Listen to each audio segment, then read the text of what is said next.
Buenas tardes, estamos en su programa La Misión Continúa. Saludo a los hermanos de Huehuetenango de la región Huista, allá en Jacaltenango, que nos escuchan a través de Santo Hermano Pedro Radio, a los hermanos de la diócesis a través de Radio Pax y transmitimos desde Jocotán a través de Radio Chortí. Hoy veremos en nuestros apuntes de eclesiología la naturaleza teándrica de la iglesia, es decir, la comparación, la analogía del verbo encarnado. Parece difícil, pero no es tan difícil la comprensión de esta naturaleza teándrica de la iglesia, que hablaremos sobre la dimensión divina y trinitaria, la dimensión humana, la dimensión histórica y la dimensión cultural en la iglesia.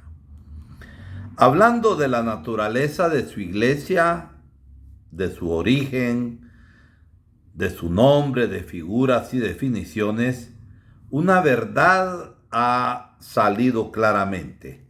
La iglesia posee una naturaleza o un ser complejo, no enredado, que consta de dos elementos esenciales: uno humano y uno divino. El elemento humano resulta del grupo social que lo compone, hecho de hombres. Humano es el nuevo pueblo de Dios y el cuerpo místico de Cristo. Humana es la esposa santificada por la Iglesia de Cristo, y humanos somos los seres llamados a la salvación. Pero este elemento humano está asociado, unido al elemento divino. En efecto, el elemento humano está injertado, metido y pertenece a la realidad divina, antes que nada a Cristo, y primariamente y mediante su gracia al Espíritu Santo y al Padre, a toda la Trinidad. Por eso decimos que la iglesia posee un ser, una naturaleza esencialmente teándrica, análoga a la de Cristo, verdadero Dios y verdadero hombre. Teándrico quiere decir el carácter divino humano de las operaciones de Cristo. Teándricos en griego, theos, Dios. Aner, andros, hombre. Por eso el teandrismo es la doctrina teológica acerca del carácter teándrico de las operaciones de Cristo, de sus operaciones humanas y de las operaciones divinas. La iglesia no es simplemente una agregación de hombres que comparten algunas convicciones. Tiene estructuras, valores e ideales comunes, surgidos por intereses o decisión humana. Indudablemente es una comunidad de hombres, pero de hombres llamados por Dios y unidos profundamente a Él por obra de Cristo. La iglesia es teándrica porque es casi la continuación del misterio de la encarnación del Hijo de Dios hecho carne. La iglesia refleja en sus miembros las dos cualidades esenciales que constituyen la figura de Cristo: lo humano y lo divino. Pero hay que aclarar y no correr el riesgo de confundir el misterio de la encarnación con el misterio de la iglesia. Son distintos. El evento teándrico de la iglesia es profundamente diverso al de Cristo, aunque está causado por el misterio de Cristo y con el cual conserva analogías, comparaciones importantes. En la historia ha habido solo una encarnación, la del Hijo de Dios, la de Jesús de Nazaret. Solamente esa encarnación ha habido. Los seguidores de Cristo que forman el mismo pueblo de Dios no son posteriores encarnaciones de Dios, no. Solamente ha habido una encarnación, la del Hijo. A estos Dios no les da el don de la filiación natural como hijos de Dios, sino adoptiva. Es decir, que en Cristo somos hijos adoptivos de Dios. La encarnación es un evento único y que no se puede repetir. Por eso la Iglesia, hablando con propiedad, no se puede definir como la directa continuación del misterio de la encarnación, pero sí lo podemos hacer por analogía, por comparación. ¿Por qué? Porque en la Iglesia se dan elementos divinos y elementos humanos. La distinción fundamental entre los dos misterios está en el hecho que la encarnación ve la relación entre dos naturalezas, humana y divina, en Jesucristo. La Iglesia es un misterio de relaciones entre muchas personas. Las tres divinas personas de la Santísima Trinidad y las personas humanas, nosotros. Es relación de participación de vida. En la Iglesia, el aspecto teándrico, como en Cristo, cumple al mismo tiempo acciones que son a la vez acciones humanas y divinas. Sacramentos, predicación, oración, caridad. Los sacramentos son divinos, vienen del Señor. En la encarnación, el Verbo ha hecho suyo todo, menos el pecado. Así la Iglesia acoge en sí todas las debilidades del hombre a través de sus miembros más frágiles, aún el pecado. El abajarse de Dios, el anonadamiento de Dios es más profundo en la Iglesia. Cristo no consideró su condición divina, nos dice la carta a los Filipenses, sino que se abajó, se hizo hombre hasta morir en cruz. Y el abajamiento de Dios en la Iglesia es más grande. ¿Por qué? Porque en ella lo divino, que es perfecto, ha entrado en la imperfección y posibilidad humana. Dios se confía en manos que se pueden manchar. Y a este propósito, dice el teólogo Miguel Smaus, pero la debilidad tiene un límite, a pesar de todo, que es la indestructibilidad de Cristo y la Iglesia en su infalibilidad. Es decir, que la Iglesia en las cosas de Dios no se equivoca. En opiniones puramente humanas, la Iglesia puede equivocarse. También en su actuar, en su misión. La Iglesia refleja en su misión el aspecto teándrico. El cuerpo de Cristo fue el signo eficaz y sensible con el que Cristo operó nuestra salvación.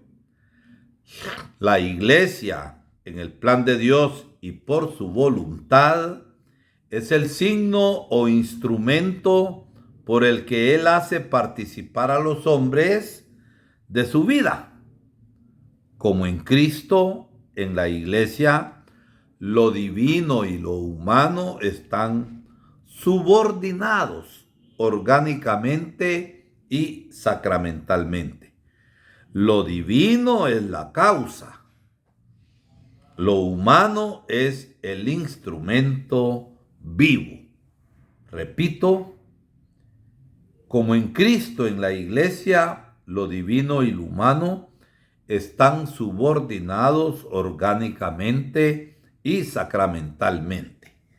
Lo divino es la causa, lo humano es el instrumento vivo, como nos dice la Lumen Gentium, Luz de las Gentes, en el capítulo 8. Veamos la dimensión divina y trinitaria. La Iglesia es divina y yo diría más precisamente trinitario. Esto de modo extrínseco e intrínseco, por fuera y por dentro.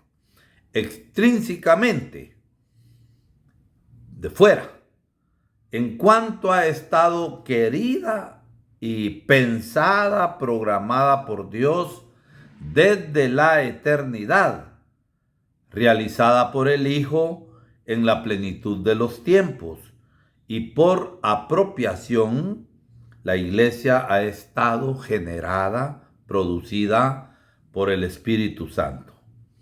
Intrínsecamente, es divina porque la Trinidad hace parte de su realidad. Son sus miembros los hombres y las tres personas de la Santísima Trinidad. La Iglesia está reunida en Dios Padre y en Jesucristo y animada por el Espíritu Santo. Primera de Juan 1:3. La gracia de nuestro Señor Jesucristo, el amor de Dios y la gracia del Espíritu Santo esté con ustedes, nos dice San Pablo en la segunda carta a los Corintios 13:13. La Iglesia se ha hecho familia de Dios, el templo del Espíritu Santo y el cuerpo de Cristo. En segundo lugar, la dimensión humana. La Iglesia es humana porque está constituida por hombres y está dirigida a los hombres. Es un grupo social, humano, y por eso se dice sociedad, comunidad y pueblo.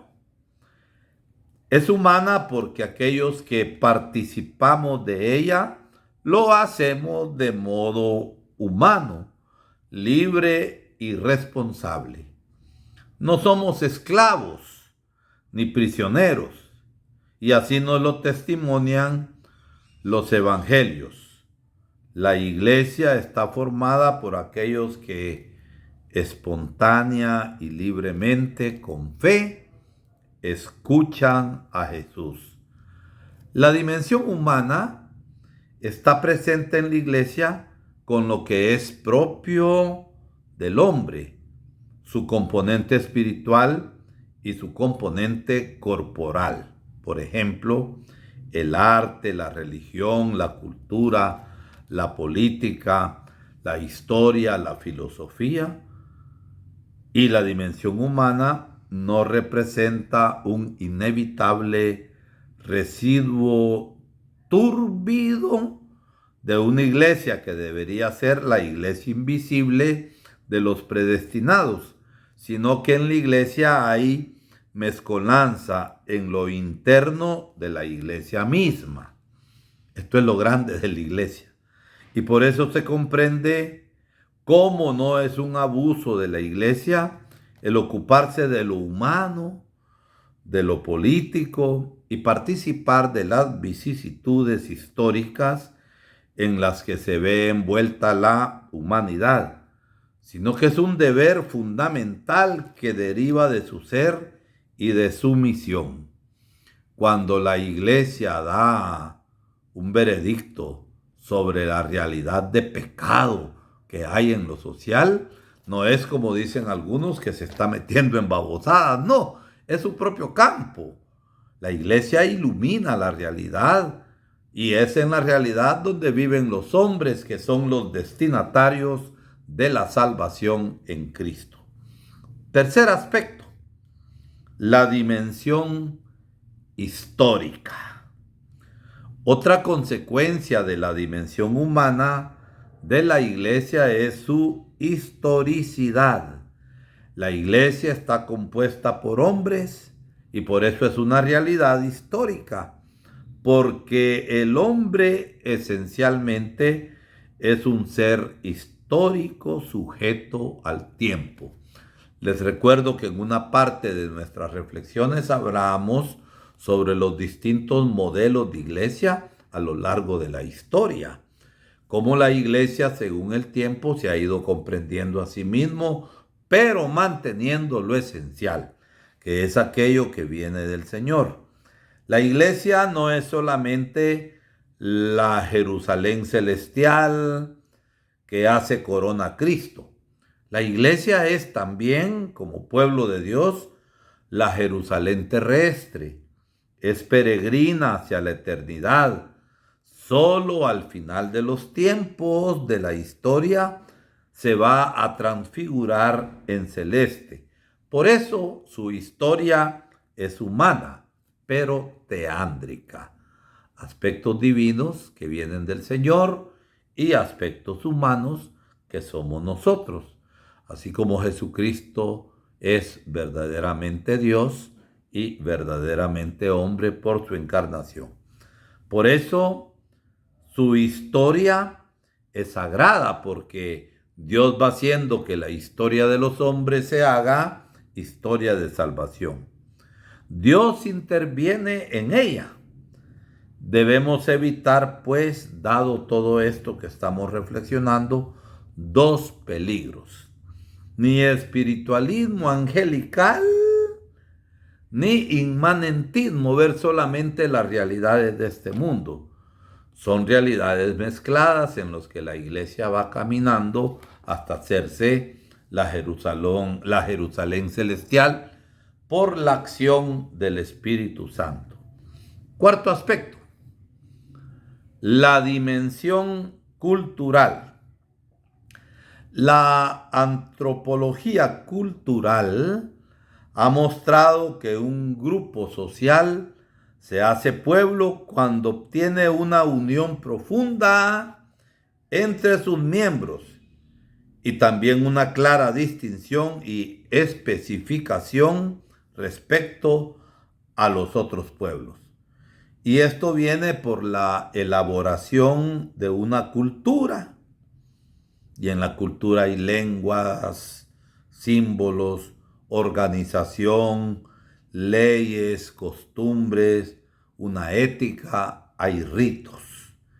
En la iglesia todo esto se origina por el dinamismo que Dios ha puesto en lo más profundo de su ser. Y esto la diferencia sustancialmente de los otros pueblos. Es pueblo de Dios y no es un pueblo solamente visto sociológicamente.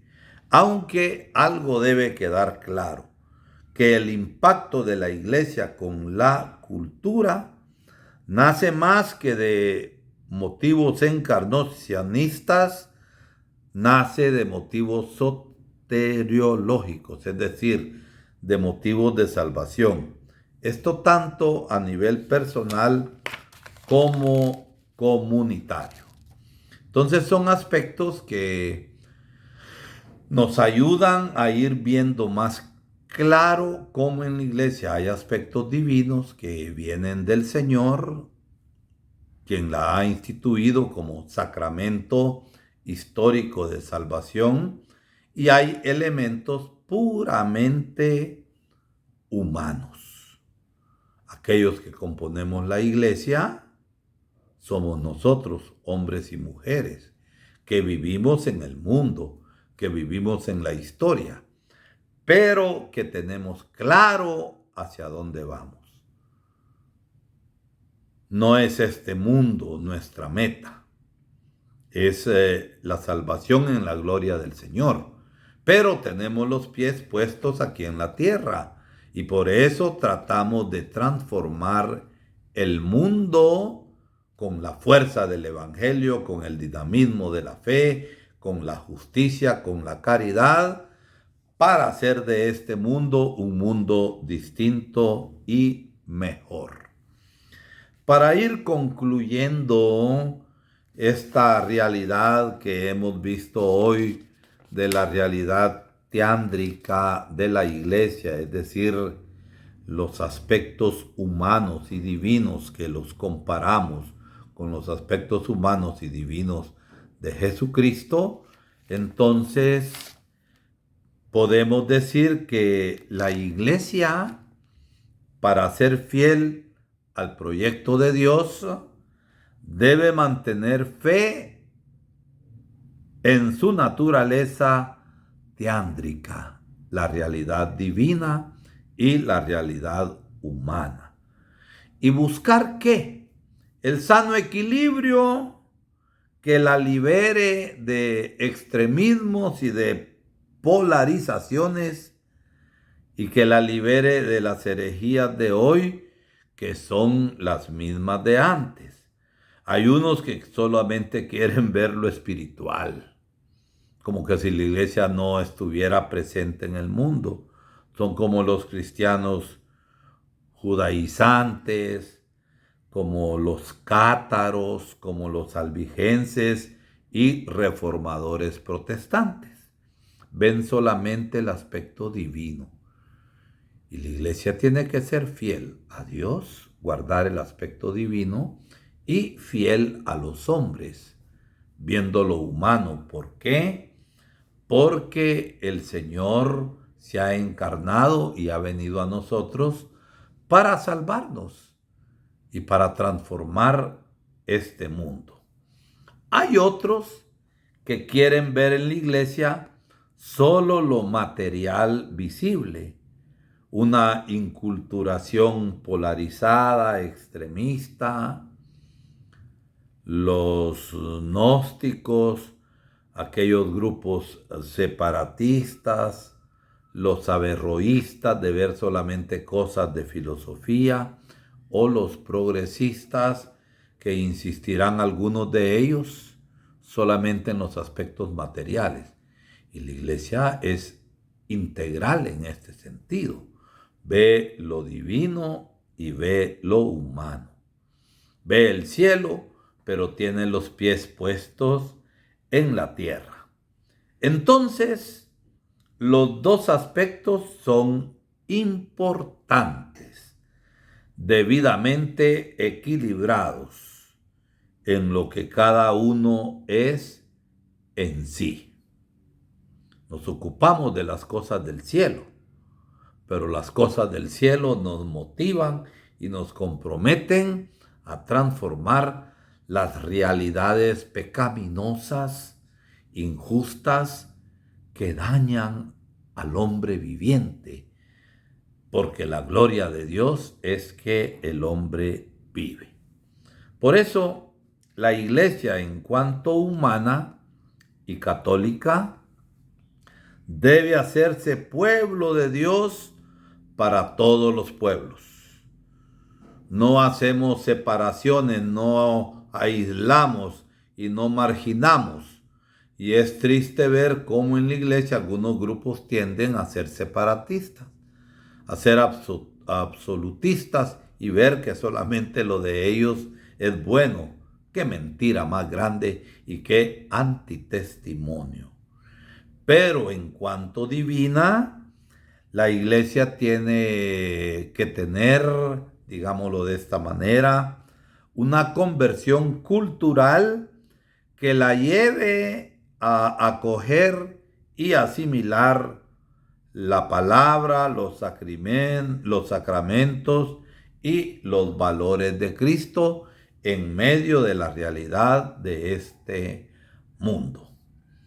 Sintámonos contentos y alegres porque Dios en Cristo se ha dado totalmente a la iglesia. Y si en la encarnación hablamos de un anonadarse, de un abajarse, como dice la carta a los Filipenses, no consideró su condición divina, sino que se abajó hasta morir en la cruz. ¿Cuánto más el Señor ha tomado el riesgo de abajarse en la iglesia? Pero ahí está el Señor con la acción de su Espíritu Santo. El Señor corre todos los riesgos y lo suyo, que es divino, actúa en la realidad humana de la iglesia. Esto nos debe llevar a la motivación para ser coherentes en la fe, porque no es aquel que dice Señor, Señor, el que va a entrar al reino, sino aquel que haga la voluntad del Padre.